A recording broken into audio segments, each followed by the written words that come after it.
রাজধানীর বাড্ডায় আন্তর্জাতিক বৌদ্ধ বিহারে বৌদ্ধ সম্প্রদায়ের সাথে মতবিনিময় অনুষ্ঠানে বক্তব্য রাখছেন সেনাবাহিনী প্রধান জেনারেল ওয়াকারুজ্জামান। আমরা যাচ্ছি সরাসরি সেখানে। কাজ করে যাচ্ছি। এর আগে কঠিন চিবরদান একটা অনুষ্ঠান হয়েছিল, আমাদেরকে আমন্ত্রণ করা হয়েছিল, আমরা এসেছিলাম। তখনও জিওসি 9 পজিটিভ ডিভিশন তার লোকজন দিয়ে আমরা সবসময় শান্তি শৃঙ্খলা বজায় রেখেছি।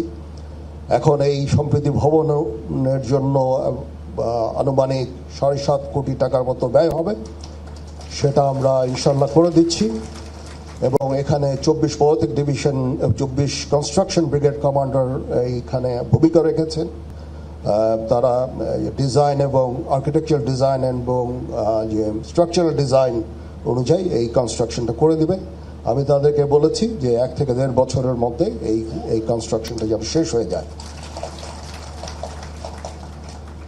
ইনশাল্লাহ আমরা সবাই আপনাদের সাথে আছি। এদেশ সবার, হিন্দু, বৌদ্ধ, খ্রিস্টান, মুসলমান সবার এই দেশ। এই সম্প্রীতি বজায় রেখে আমরা বাস করতে চাই। আমি আমার জীবনের একটা বড় সময়, জীবনের শুরুতে যৌবনের একটা বড় সময় আমি চিটাগং হিল ট্র্যাক্সে আমি কাজ করেছি। সেখানে আমরা ওতপ্রোতভাবে বৌদ্ধ সম্প্রদায়ের সাথে জড়িত ছিলাম।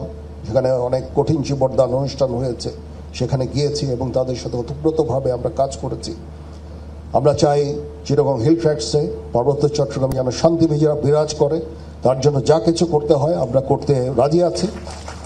সমগ্র দেশে এই সাম্প্রদায়িক সম্প্রীতি রক্ষার জন্য যা কিছু করতে হয় সেটা আমরা করতে সবসময় সদা প্রস্তুত থাকব। আমি মাননীয় প্রধান উপদেষ্টাকে আবার ধন্যবাদ জানাচ্ছি। ওনার অনেক কর্মব্যস্ততার মাঝেও উনি রাজি হয়েছেন এখানে এসে, এবং উনি আমাকে অনুপ্রাণিত করেছেন এই কাজের জন্য। এই জন্য ওনার প্রতি আমি কৃতজ্ঞতা জ্ঞাপন করছি। এবং আমরা ইনশাআল্লাহ সবাই মিলে এই দেশ জাতিকে একটা শান্তির জায়গায় নিয়ে যেতে চাই। গৌতম বুদ্ধের বাণীর এখন এই বর্তমান সময়ে অত্যন্ত গুরুত্বপূর্ণ। আমরা শান্তির দেশ চাই, শৃঙ্খলার দেশ চাই। আমরা এখানে হানাহানি বিদ্বেষ চাই না। সবার সমস্ত বিভিন্ন মত থাকতে পারে, কিন্তু অবশেষে আমরা সবাইকে যেন শ্রদ্ধা করি, একে অপরের বক্তব্যকে যেন শ্রদ্ধা করি, মতামতকে শ্রদ্ধা করি। আমাদের নিজস্ব মতামত থাকবে, সেই অনুযায়ী আমরা অবশ্যই কাজ করব, কিন্তু আমরা একে অপরের প্রতি যেন শ্রদ্ধাবোধটা থাকে সেদিকে আমাদের লক্ষ্য রাখা অত্যন্ত জরুরি।